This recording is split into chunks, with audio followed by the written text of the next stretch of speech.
ప్రధానమంత్రి నరేంద్ర మోడీ అధ్యక్షతన జరిగిన కేబినెట్ సమావేశంలో సంచలన నిర్ణయం తీసుకున్నారు. ఈ మేరకు one nation one selection draft బిల్లును మంత్రివర్గం ఆమోదం తెలిపింది. బంగారం ధరలు మళ్లీ పుంజుకుంటున్నాయి. ఆభరణాల వర్తకులు, స్టాకిస్టులు అత్యధికంగా కొనుగోళ్లు జరుపుతుండటంతో బంగారం మళ్లీ 80,000కు పైగా చేరుకుందని ఆల్ ఇండియా అసోసియేషన్ వెల్లడించింది. తెలంగాణ రాష్ట్ర వ్యాప్తంగా ఉన్నటువంటి అంగన్వాడీ టీచర్లకు, ఆయాలకు కొత్త చీరలు అందజేయాలని ప్రభుత్వం నిర్ణయించిన విషయం తెలిసిందే.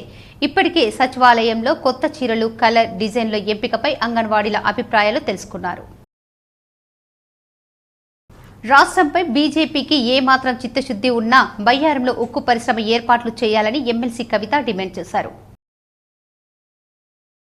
ఇందిరమ్మ ఇళ్ల పథకం ద్వారా అర్హులైన వారికి లబ్ధి చేకూర్చేందుకు వీలుగా నిర్వహిస్తున్న మొబైల్ యాప్ సర్వేను కలెక్టర్ రాజీవ్ గాంధీ హనుమంతు గురువారం పరిశీలించారు.